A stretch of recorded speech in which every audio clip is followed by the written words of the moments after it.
Unacademy. Let's crack it.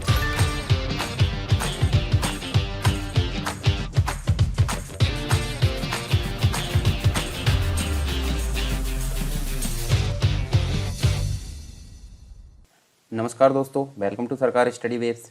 चलिए आज की क्लास में हम सी प्रोग्रामिंग के अंतर्गत देखने वाले हैं फंक्शन। फंक्शन क्या होता है ये चीज़ हम यहाँ पर विस्तार से जानेंगे। और विभिन्न प्रकार के फंक्शन हैं जो कि पैरामीटर के साथ यूज़ किए जाते हैं, बिना पैरामीटर के साथ भी यूज़ किए जाते हैं, और अदर जो प्रकार की चीज़ें हैं फंक्शन से रिलेटेड वो हम यहाँ पर देखने वाले हैं। तो फंक्शन होता क्या है वो पहली चीज़ हमको देखना पड़ेगा। फंक्शन का मतलब क्या होता है, देखिए हाँ, जैसे कोई प्रोग्राम हमने बहुत बड़ा प्रोग्राम बनाया है और उस प्रोग्राम को बनाने में हमको काफ़ी कठिनाइयों का सामना करना पड़ता है, परंतु हम उन कठिनाइयों को दूर करने के लिए उस प्रोग्राम को क्या करते हैं, कुछ छोटे छोटे मॉड्यूल्स में डिवाइड कर देते हैं, छोटे छोटे टुकड़ों में उसको बांट देते हैं। तो उन्हीं को हम यहाँ पे क्या बोलेंगे, फंक्शन। और फंक्शन के थ्रू हम उनका यूज़ कर सकते हैं। जैसे कि पीछे हमने bottom up top down technique में देखे थे, वॉइड ऐड करके, वॉइड सब, मल्टीप्लिकेशन और जो डिवीज़न है, इस प्रकार की जो सारी समस्या हो उनको सभी अलग अलग टुकड़ों में डिवाइड करके बनाए थे। तो उनको हम यहाँ क्या बोलेंगे, फंक्शन। तो फंक्शन नॉर्मली क्या होता है, सी लैंग्वेज में एक बड़े प्रोग्राम को कई छोटे छोटे अलग प्रोग्राम में बांटा जा सकता है, जिन्हें हम क्या बोलते हैं, मॉड्यूल्स। और ये मॉड्यूल्स ही क्या कहलाते हैं, मॉड्यूल्स ही फंक्शन कहलाते हैं। और इस प्रकार एक फंक्शन एक प्रोग्राम का सेगमेंट होता है जो कुछ विशेष कार्य करता है। मतलब सभी फंक्शन अपने आप में जो है कुछ विशेष कार्य करते हैं और सही प्रकार से उनको परिभाषित किया जाता है। तो आपको पता होगा, जैसे अभी मैंने बात किया फंक्शन क्यों आवश्यक होते हैं, तो फंक्शन की आवश्यकता क्यों पड़ती है वो हम यहाँ पे देख लेते हैं। तो देखिए सी लैंग्वेज में अधिकतर जो प्रोग्राम होते हैं बहुत छोटे छोटे होते हैं, किंतु जब हम किसी विषम परिस्थिति यानी बहुत बड़ी समस्या से संबंधित कोई प्रोग्राम को लिखते हैं तो प्रोग्राम बड़े हो सकते हैं। और यदि प्रोग्राम बड़ा हो तो इसमें काफ़ी ज़्यादा जो है लॉसेस होते हैं, काफ़ी ज़्यादा हानियाँ होती हैं। तो यहाँ देख सकते हैं क्या क्या हो सकता है। देखिए पहली स्टेप, तो प्रोग्रामर के लिए एक बड़ा प्रोग्राम लिखना काफ़ी कठिन कार्य होता है। दूसरी चीज़, बड़े प्रोग्राम में लॉजिकल एरर को ढूंढना काफ़ी कठिन और जो है जटिल काम होता है। बड़े प्रोग्राम में एरर होने की संभावना अधिक होती है और हानि जो होती है इनको दूर की जा सकती है। जैसे हम देखें तो प्रिंट एफ एक प्रकार का फंक्शन है जो कि स्क्रीन पर डाटा को प्रदर्शित करता है, जिसका प्रयोग हमने बार बार कर ली है। स्कैन एफ जो होता है कीबोर्ड से डाटा को लेता है, यानी कि इनपुट से संबंधित फंक्शन है। और ये दोनों फंक्शन आपको कहाँ देखने मिलेंगे, ये देखने मिलेंगे stdio.h में, यानी कि एक प्रकार की हेडर फाइल होती है जिसके अंतर्गत ये फंक्शन देखने को मिलते हैं। नेक्स्ट जो होता है एसक्यूआरटी एक प्रकार का मैथ्स फंक्शन है, जिस अगर बात करें तो मैथ्स.h इस प्रकार की हेडर फाइल में ये सारे फंक्शन रहते हैं मैथ्स से रिलेटेड, और दी गई संख्या का वर्गमूल निकालता है। तो ये सभी फंक्शन है। फंक्शन मतलब सभी का जो एक कार्य है डिफाइन कर दिया गया है, सब अपने अपने कार्य को कर रहे हैं और इस प्रकार से ये जो है एक बड़े प्रोग्राम का निर्माण कर लेते हैं। और हमको समस्या भी, मतलब जो प्रोग्रामर है उसको समस्याओं का सामना भी कम करना पड़ता है। तो इस हिसाब से देखें तो फंक्शन हमारे लिए काफ़ी इंपॉर्टेंट होते हैं, एक प्रोग्रामर के लिए काफ़ी इंपॉर्टेंट होते हैं, जिसकी सहायता से वो जो एक बड़ा प्रोग्राम है उसको आसानी से अलग अलग टुकड़ों में बांटकर एग्जीक्यूट कर सकता है। ठीक है, और एरर को ढूंढने में भी काफ़ी यहाँ पे आसानी होती है। अनअकैडमी आपके लेकर आया है बहुत ही आकर्षक फ्री प्लान जो कि एमपीपीएससी और व्यापम के एग्जाम से संबंधित है। यदि आप फ्री प्लान लेना चाहते हैं तो आपको यहाँ पे मिलेगा 500 से ज्यादा free live classes every week और डाउट क्लियरिंग सेशन भी आपको दिया जा रहा है। वीकली फ्री मॉक टेस्ट यहाँ पे चल रहे हैं, फ्री लाइव क्विज यहाँ पे चलती है, 20,000 से ज्यादा क्वेश्चन यहाँ पे हर सब्जेक्ट को मिलाकर होता है। Daily T20 free live quiz यहाँ पे चलती है, 20 क्वेश्चन होते हैं, 20 मिनट में आपको इसका आंसर देने होते हैं और 8 PM पे ये सीरीज चलती है और 8:30 बजे इसका एनालिसिस कराया जाता है टॉप एजुकेटर्स के द्वारा। इसका फायदा लेने के लिए आपको क्या करना है, इसका फायदा लेने आपको डाउनलोड करना है सिंपली अनअकैडमी का लर्निंग ऐप। यहाँ पे एमपीपीएससी से संबंधित कोर्स यूज कीजिए, एमपीपीएससी आपका गोल सेलेक्ट कीजिए और यहाँ पे सरकार 10 आपको प्रोमो कोड यूज करना है इस प्लान को अनलॉक करने के लिए। याद रहे सरकार 10 प्रोमो कोड यूज करने के बाद ही आप फ्री प्लान को अनलॉक कर सकते हैं। और यदि आप प्लस बैचेस के साथ जाना चाहते हैं अपनी ऑलराउंड प्रिपरेशन के लिए तो यहाँ पे विभिन्न प्रकार के बैचेस चल रहे हैं। प्रीलिम्स के यहाँ पे अल्टीमेट 60 डेज का क्रैश कोर्स यहाँ पे चल रहा है, संपूर्ण ज्ञान, जो कि यदि आप रिवीजन कर रहे हैं तो इसके लिए आपके लिए आवश्यक है। और यदि आप संकल्प एमपीपीएससी 2020 में जुड़ रहे हैं तो इसके लिए आपको डाउट क्लियरिंग सेशन यहाँ पे एक्स्ट्रा मिलेंगे और वीकली 12 सेशन यहाँ पे सब्जेक्ट वाइज लग रहे हैं यदि आप ऑलरेडी रिवीजन कर रहे हैं तो।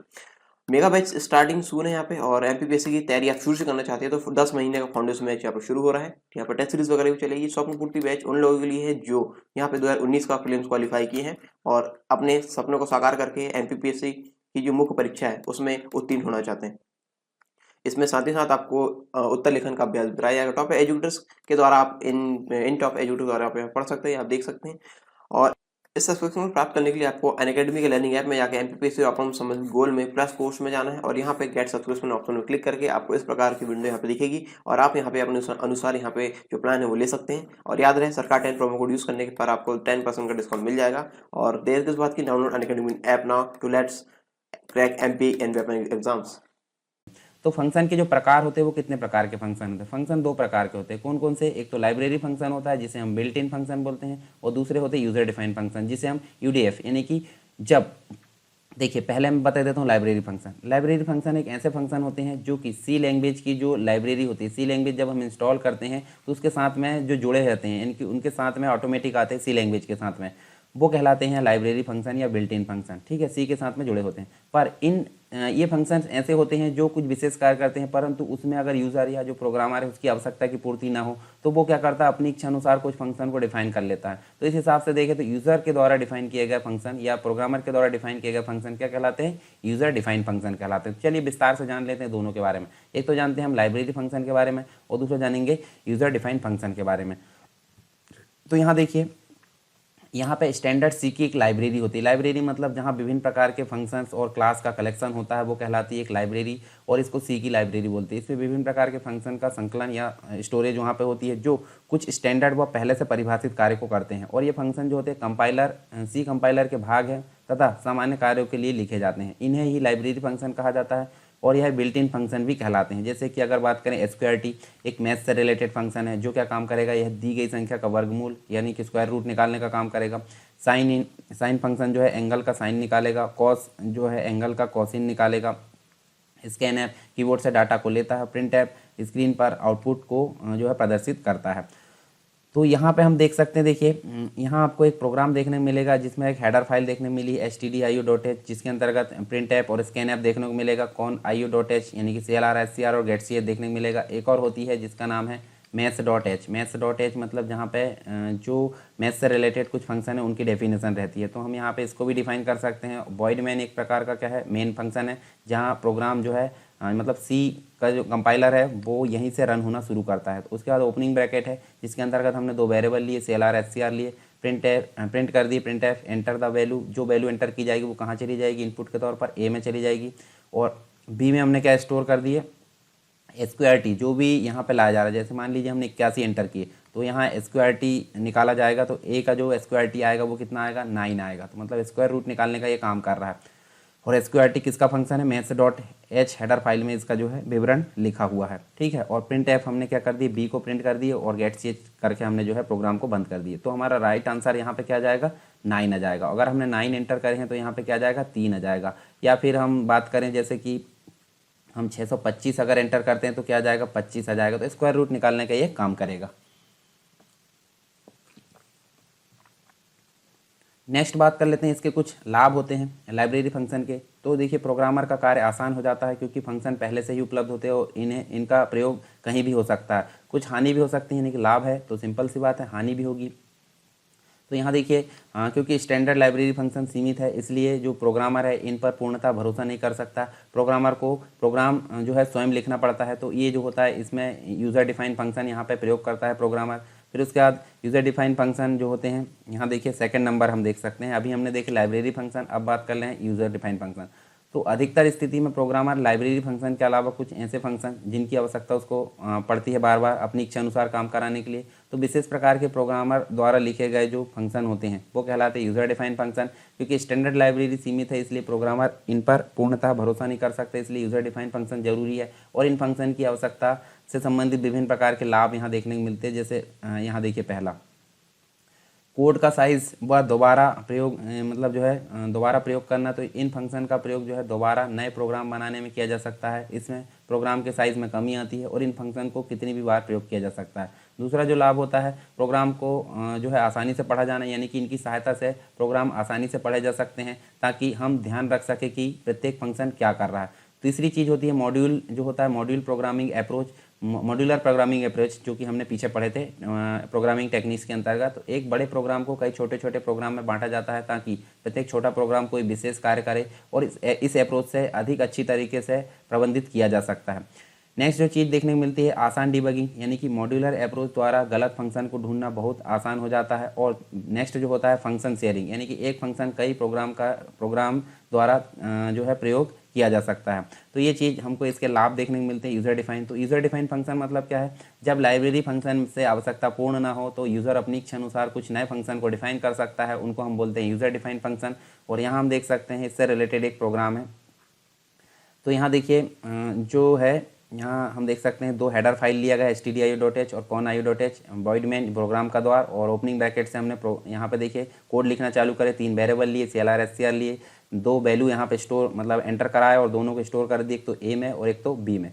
उसके बाद देखिए दोनों को टोटल कराकर कहाँ डाल दिए, दोनों को टोटल कराकर हमने जो है सी में डाल दिए और सी को प्रिंट कर दिए। उसके बाद आप देखिए वॉइड करके हमने सब लिए, वॉइड करके सब लिए, और यहाँ पे देखिए एक और जो है लिए हमने देखिए 3 वेरिएबल लिए, तीनों को हमने कराया और उसके बाद यहाँ पे इसको माइनस करा के यहाँ स्टोर करा दिए। मल्टीप्लिकेशन में भी हम इसी प्रकार कर सकते हैं।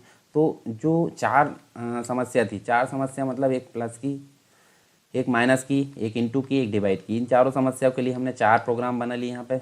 और ये फंक्शन कैसे थे, यूज़र डिफाइंड फंक्शन थे, यानी कि यूज़र अपनी इच्छा अनुसार यहाँ पे इनको डिफाइन कर सकता है।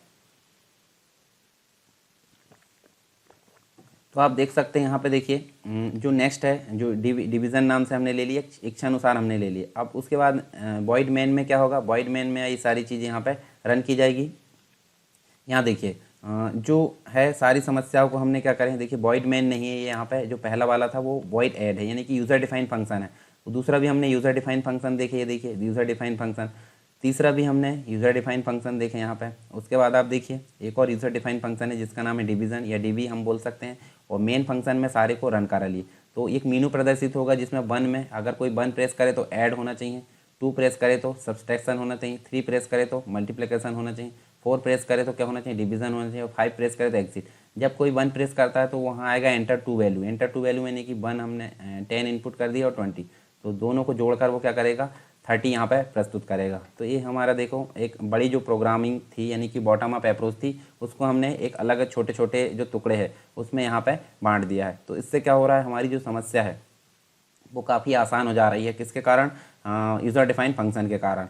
तो आई होप सारी चीज़ें आपको क्लियर हुई होगी यहाँ तक। उसके बाद हम जो बाकी की चीज़ है, बाकी की चीज़ मतलब जो अन्य चीज़ है वो हम यहाँ पे देख लेते हैं। ये देखिए यहाँ पे कुछ क्वेश्चन आपको देखने को मिलेंगे, यानी बिना पैरामीटर व बिना रिटर्न वैल्यू वाले फंक्शन। तो ये हम विस्तार से जानेंगे इनके बारे में, ठीक है। तो यहाँ देखिए यहाँ आपको देखने मिलेंगे अलग अलग प्रकार के जो फंक्शन है, जैसे कि आप देख सकते हैं कुछ फंक्शंस, इनको हम विस्तार से जानेंगे नेक्स्ट क्लास में। तो यहाँ देखिए एक मेन फंक्शन है, मेन फंक्शन के अंतर्गत सिर्फ सम लिखा है, और बाकी की सारी जो कोडिंग है, जो फंक्शन है, मतलब यहाँ पे देखिए वॉइड सम है, इसके अंदर लिया गया है, तो पैरामीटर नहीं लिया गया। विस्तार से हम जानेंगे। सारी काम करने के पश्चात यहाँ देखिए रिटर्न नहीं कराया, यानी कि टोटल करा के यहीं करा लिए, और नो रिटर्न वैल्यू, वैल्यू को रिटर्न नहीं कराएगा। और यहाँ पे देखिए वॉइड मेन के अंतर्गत सम को कॉल कर लिया गया है। तो सम जो है, सम कहाँ पे है, देखिए सम ये वाला फंक्शन कहाँ कॉल कर लिया गया है, यहाँ पे मेन फंक्शन के अंतर्गत।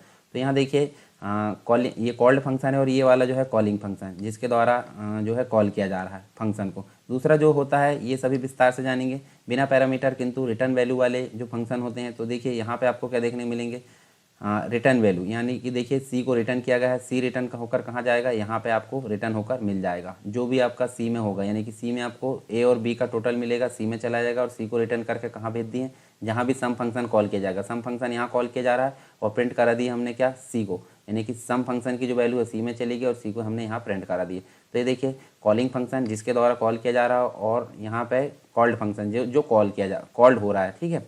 उसके बाद आप देख सकते हैं यहाँ देखिए पैरामीटर सहित किंतु बिना रिटर्न वैल्यू वाले फंक्शन देखने को मिलते हैं। तो देखिए यहाँ पे आपको जो है रिटर्न वैल्यू वाले फंक्शन, यानी कि पैरामीटर भी लिया गया है। तो पैरामीटर का मतलब क्या होता है, जब कोई फंक्शन है, ये सम है, जब कोई फंक्शन है, फंक्शन के अंदर हम जैसे कोई वेरिएबल लेते हैं, मतलब उसके सपोर्टिंग में काम करने के लिए, जैसे इंट है, कोई भी डेटा टाइप हो सकता है, और वेरिएबल के नाम हो सकते हैं, तो इनको पैरामीटर बोलते हैं। पैरामीटर मतलब फंक्शन के अंदर जो वर्क करते हैं उनको पैरामीटर बोलते हैं। और ये पैरामीटर कहाँ वर्क करेंगे, देखिए ये पैरामीटर आपको ये वाले जो है कॉलिंग में वर्क करेंगे। तो ये हम आगे देखेंगे। अब अभी सिर्फ ओवरव्यू में आपको बता रहा हूँ यहाँ पे। तो जो नेक्स्ट क्लास आएगी फंक्शन का सेकंड क्लास, उसमें हम इसको विस्तार से जानेंगे। तो कॉलिंग फंक्शन जिसमें कॉल किया जा रहा है, और ये कॉल्ड फंक्शन विद पैरामीटर के साथ में। उसके बाद आप देखिए पैरामीटर व रिटर्न वैल्यू दोनों, तो पैरामीटर भी यहाँ पे और रिटर्न वैल्यू दोनों है। तो आप देखिए यहाँ पे जो पैरामीटर यहाँ पे देखने मिलेंगे, सम वाले में 2 लिखेंगे, इंट ए और इंट बी विथ पैरामीटर, और दोनों को हमने क्या करे, इंट सी ले लिया, सी में ए और बी को टोटल कर दी, रिटर्न कर दी। तो वैल्यू कहाँ से एंटर की जाएगी, मेन फंक्शन से वैल्यू यहाँ पे आएगी, और यहाँ से दोनों को टोटल किया जाएगा, फिर रिटर्न होकर देखिए यहाँ पे जो है हमको क्या देखने मिलेगा, सी का आउटपुट देखने मिलेगा। तो कॉलिंग फंक्शन और कॉल्ड फंक्शन देखने मिलेंगे। फंक्शन को पैरामीटर पास कैसे किए जाते हैं, तो ये देखिए दो चीज़ें होती हैं यहाँ पे, तो ये भी हम देखेंगे। पास बाय वैल्यू यानी कि वैल्यू के अनुसार, और एक होता है रेफरेंस। वैल्यू मतलब जो वैल्यू है उसमें उसके अनुसार कॉल करना, और दूसरा होता है रेफरेंस। रेफरेंस मतलब हार्ड डिस्क में जो रेफरेंस है उसका एड्रेस है उसके अनुसार यहाँ पे कॉल किया जाता है, तो ये होता है पास बाय रेफरेंस। दोनों चीज़ यहाँ पे। अब पास बाय रेफरेंस मतलब होता है पॉइंटर होता है। पॉइंटर एक प्रकार से जो एड्रेस होता है उसको पॉइंट करता है, तो इसको बोलते हैं पास बाय रेफरेंस। तो दोनों चीज़ यहाँ पे देखने को मिलेंगी, दोनों का एग्जांपल हम देखेंगे। फिर एक होता है रिकर्सन। रिकर्सन मतलब होता है एक फंक्शन होता है, ठीक है। रिकर्सन मतलब क्या होता है, एक फंक्शन होता है, फंक्शन को अगर उसी फंक्शन के अंदर कॉल किया जाता है तो समझ लीजिए वो क्या है, रिकर्सन। और इसको एक दूसरी भाषा में फैक्टोरियल भी बोलते हैं। तो इसका प्रोग्राम भी हम जानेंगे, ठीक है। इसको रन करा के देखेंगे, रिकर्सन के लाभ क्या होते हैं वो देखेंगे। फिर कमांड लाइन आर्गुमेंट के बारे में देखेंगे, ARGC और ARGB के बारे में, दोनों के बारे में यहाँ पर देखेंगे। फिर देखिए स्टोरेज क्लास स्पेसिफायर, जिसके अंतर्गत आपको वेरिएबल की जो मतलब जो एरिया है वो डिफाइन किया जाएगा, यानी कि लोकल वेरिएबल होता है, ग्लोबल वेरिएबल होता है, स्टैटिक वेरिएबल होता है, रजिस्टर वेरिएबल। तो ये सभी चीज़ें यहाँ पे देखेंगे। तो ये क्या होती है सभी को हम यहाँ पे एक एक करके डिफाइन करेंगे। उसके बाद फेबोंसी नंबर क्या होता है, फैक्टोरियल नंबर जैसे होता है उसी प्रकार फेबोंसी नंबर हम जानेंगे। और नेक्स्ट हम देखेंगे यहाँ पे फैक्टोरियल नंबर तो हमने देख लिए, प्राइम नंबर देखेंगे, ठीक है। तो ये सारी चीज़ हमारी यहाँ पे कंप्लीट देखने को मिलेगी फंक्शन के अंदर। तो इसके बाद वाली जो क्लास आएगी वो फंक्शन से रिलेटेड एक और क्लास रहेगी, तो हमारा जो फंक्शन है सारी चीज़ें यहाँ पे कवर हो जाएगी। तो चलिए मिलते हैं नेक्स्ट क्लास में, ये जो अगला जो है फंक्शन के जो भी टॉपिक है उसके साथ में। तब तक के लिए जय हिंद।